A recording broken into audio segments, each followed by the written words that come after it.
खुलुमबाय लोगोफोर नोंथांमोनखौ गासिखौबो आंनि चेनेलाव बरायनाय थाबाय लोगोफोर। ओमफ्राय मैयानि जिहेतु 65 बोसोर जथुमा बड' साहित्य सभायाव नोंथांमोना नुखाबाय मैया हरनि जाथायाव मोनसे दुंहाव थासारि जादोंमोन, दावराव दावसि जादोंमोन।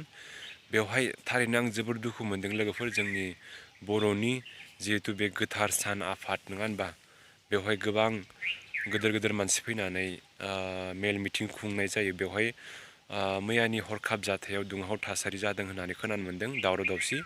बेवहाय नोंथांमोना मा बुंनो सानो लोगोफोर? सोरनिबा आखाइ दं नामा लोगोफोर? ओमफ्राय बेखौ थार बिजिरनाय होदों लोगोफोर जोंनि मानव गेदेर बिथांमोना। दा सोरनि आखाइ दं लोगोफोर बेखौ थारैनो बिजिरगोन, नोंथांमोनाबो मिथिनो मोनगोन लोगोफोर। ओमफ्राय सोरनि आखाइ दं बेवहाय बेखौनो लुगैयो आरो न' बिदि दावराव दावसि खालामनाय दुथांफोरखौ जोंनि आयेननि बेब'स्था लानांगौ, न्यायनि बेब'स्था लानांगौ लोगोफोर। नङाबा जोङो बिदिनो गले गले बिदि नुबाय थागोन। जोंनि जिहेतु जोंनि गोथार सान जिखिजाया मेल मिटिं खुंनायफोराव दावराव दावसि खालामबाय थागोन। आं बेखौनो खावलायनाय थाबाय। आरो फुल डिटेल्स नायबानो जाबाय लोगोफोर जोंनि मानव गेदेर बिथांमोना मा मा बुंदों, बिथांमोनखौ मा खालामनाय जागोन मा खालामनाय जाया, फुल डिटेल्स नायबानो जाबाय लोगोफोर नोंसोर बे स्क्रिप्ट भिडिअ ससे होनाय भिडिअखौ नुनानै नोंथांमोना थारैनो एसेबाबो मिथिबाय जानांगौ नङा होनबा लोगोफोर। मैयानि दिनाव जिहेतु जोंनि 65 बोसोर बड' कनफारेन्स बड' साहित्य सभा जादोंमोन, जोंनि गोथार सान 65थि बोसोर सान जोंनि बड' साहित्य सभाया मोजाङै जाना थांबायमोन लोगोफोर। जोंनि बे गोथार साना जोबोरै गाजा गोमजायै मोजाङै थांबाय। मिटिंफोराबो जाबाय गाजा गोमजायै खुंनानै।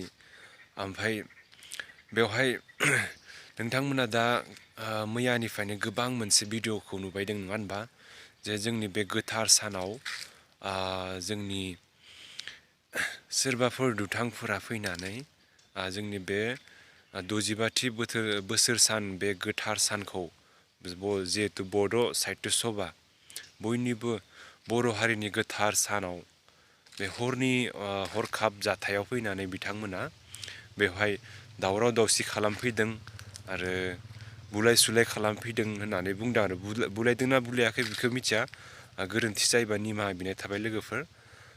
नोंथांमोना सोरनिबा माने इउटुब चेनेलाव ओमफ्राय सोरनिबा माने कनफारेन्सफोराव बुंनाय खोनानो मोन्दों आरो दावराव दावसि खालामफैदों बा बुलाय सुलाय खालामनाय फैदों होननानै खोनानो मोन्दों।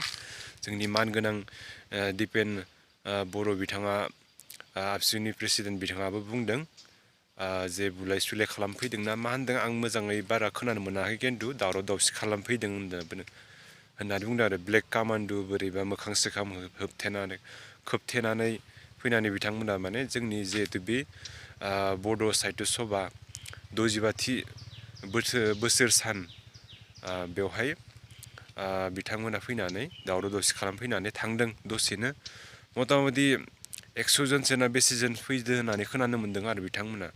जानो हागौ सोरनिबा पलिटिक्सफोराव फैनांगौ जानांगौ, सोरबा पलिटिक्स खालामनानै दैथायहरदों जानांगौ, आं बेखौ सानदों आरो न'। ओमफ्राय जेखियानो जा बेखौ नोंथांमोना मा सानो जे बिथांमोना हरखाबै फैनानै बे एसेबां मोजां मोनसे कनफारेन्सआव हरखाबै बिदि हर गेजेराव फैनानै बिथांमोना दावराव दावसि खालामफैदों, बेखौ नोंथांमोना मा सानो? पलिटिक्सनि सानोना ना मा सानो नोंथांमोना? बेखौ बुंहरबानो जाबाय। आंथ' सानो रावनिबोथ' बिदि बे जोंनि जिहेतु एसेबां गोथार सानाव बिथ' रावनिबो बिदि हेंथा गैया, माबा गैया। जोंनि मोनसे गोथार आफाद, बेवहाय मा पलिटिक्सनि लोब्बा थानांगौ? बेवहाय सोरनिबा आखाइदों जानांगौ लोगोफोर। ओमफ्राय थारैनो बे जोंनि थाखाय जोबोद दुखुनांथाव, जोंनि बर' हारिनि मोनसे गोथार सानाव बिदि दुंहाव थासारि खालामफैदों बिथांमोना। ओमफ्राय दा बेखौनो सानो आरो जोंनि मानव गेदेर दिपेन बर' बिथांमोना बिनि थार बिजिरनाय नागिरदों। ओमफ्राय बिथांमोना दा थार बिजिरनायखौ नायगोन, ओमफ्राय सोरनि आखाइ दं बेखौ बिजिरनानै बिथांमोनखौ साजा होगोन होननानै बुंदों बिथांमोना। दा नोंथांमोना बुंहरबानो जाबाय जे बिदि खालामनाया जोंनि थाखाय मोजां जायाखै। बयबो बर' हारिया खौसे जानानै जौगानांगौ नङा होनबा? बेखिनियाव दोनथ'नाय थाबाय लोगोफोर। थेंक इउ स' माच।